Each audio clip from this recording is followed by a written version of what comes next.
Where's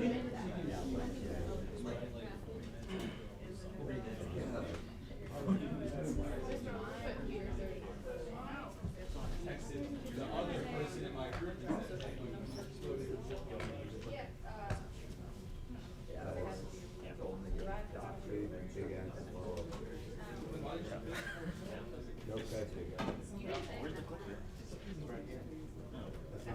No, no, that's the wrong one. Jeremy, where's the clicker thing? Where's the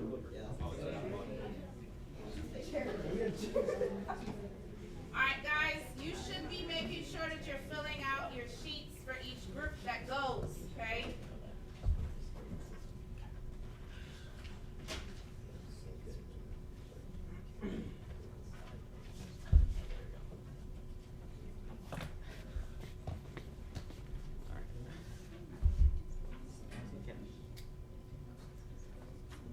Hello, I'm Darius Butler, and Zachary Blackwell. and this is our makerspace project. Okay, what is a makerspace? A makerspace is a place where people can gather, learn about varying topics, and be able to create something that they can say is their own, but also be able to learn more about engineering. They can practically learn about anything as long as you set it up and use the right tools in order to get the point across, while also having fun and being able to make your own invention, engineer, design. And what places use makerspaces? So a makerspace can be used in schools, companies. It can be used in other places like businesses. So what we're really trying to do is we're going to implement a makerspace within Hilltop. Okay. The main question to ask here for our research is, how can a makerspace be designed for students? How can that makerspace become accessible to young students, older students, and other students in an elementary school? And it's also a question that prompts, how can we make a makerspace accessible to larger amounts of people at one time? The problem that we are currently facing is making sure that the space that we're going to be using to build is enough for us to be able to put in the machines or whatever we're going to be adding. For example, we're currently working to get in a bubble machine and have the kids work on getting that made. And then we are also need to figure out how we're going to make the machines we're using cost effective and make sure that they're safe enough for the kids to be able to use, and the teachers won't have to worry about having problems with the students misusing the machines.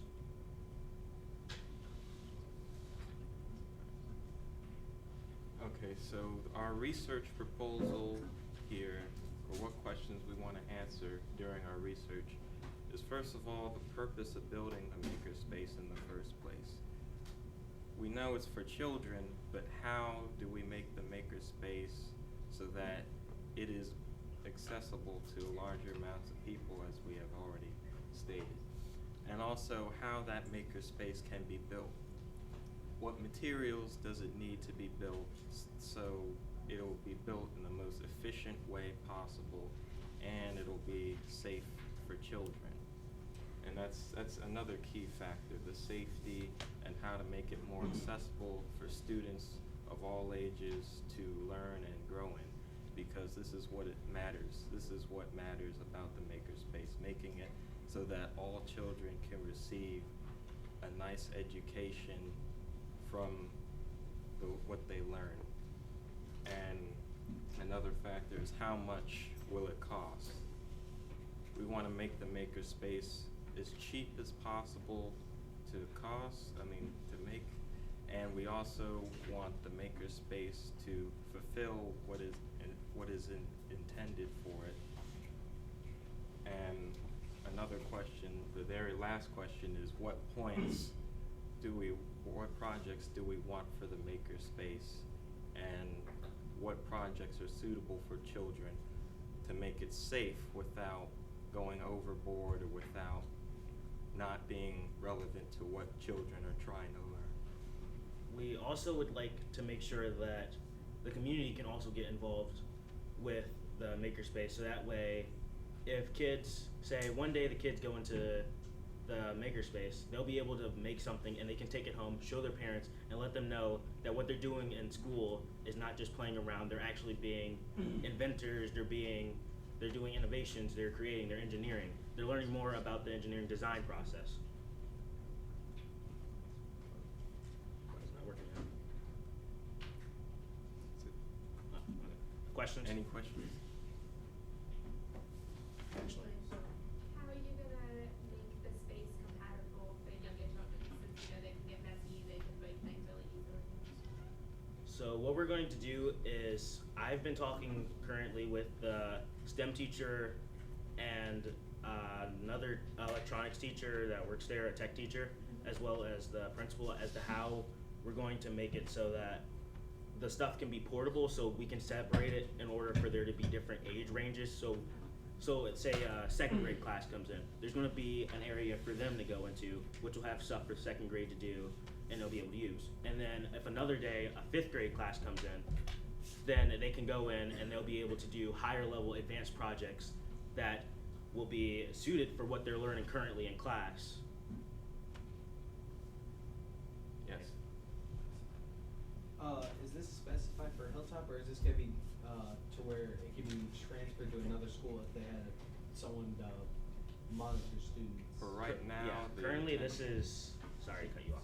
Currently this is specified for Hilltop because this was originally going to be my internship, and we had decided after our previous ideas to just work with my internship in order to make this something that will get my internship done. This will be my final project, and we can also use this for our capstone. Yeah. Last question. Christina? Have you already identified a space that you'd like to use within the school for this? Yes. We have currently identified, there are two possible spaces, I should say. Okay. So one would be either the STEM classroom, because they have a little area that could be used, but the problem with that is really the space. Okay. And then we've also identified the library, because that one has enough space, but we just have to move some of the shelves and stuff around in order to make it a little bit more spacious. So that way, whatever we're putting in, the bins and stuff, the things where all the materials and the machines will go, will be able to fit in there and won't take up the other things that kids are going to be doing in there. Thank you. Thank you, guys.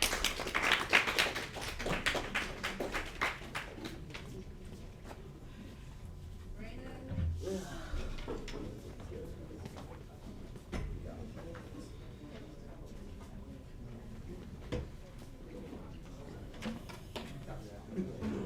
Clicker? We just touch it to move it.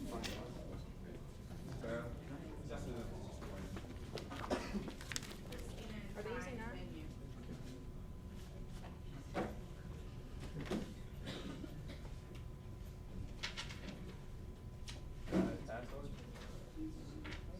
Just refresh the page and might show up.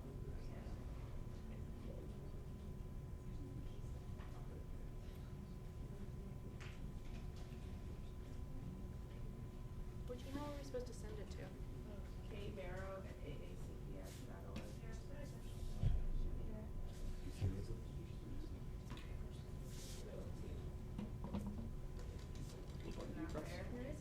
It's not on there.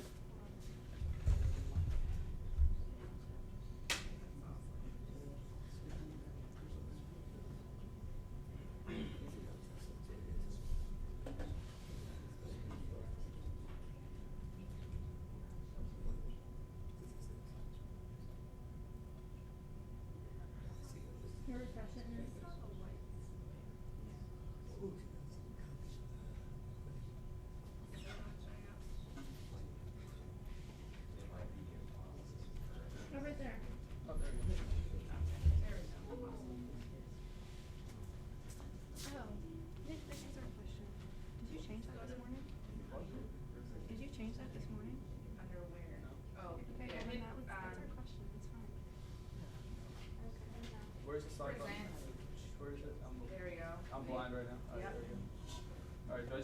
button, right? Or the arrow, yeah. Okay. Left or right. All right, so as you all know, I'm Nick Kreischer, I'm Reina Bocanegra. and our proposal is, well, our question, should after-school sports count as gym credits? So we're gonna start off with a couple questions. So raise your hand if you play sport. Okay. Now keep your hand up if you feel like gym class wasted your time. All right, so most of everybody who played sport. Yeah, so both of us both agreed to that. We both have taken physical education and we learned basically the same concepts that you would learn after participation in a high school sport. So our problem is that student athletes, obviously, they spend about 12 hours a week in practice. So they have a lot less time to work on their life or homework or other things than average students. So these students shouldn't be forced to take the mandatory physical education courses in school, because if you're already learning the same concepts by participating in your team sport, then what's the point of taking a physical education course? So our proposal is a policy for students to receive gym credits for their participation in after-school athletics, and this could be club sports as well as high school sports. This will allow for the needed flexibility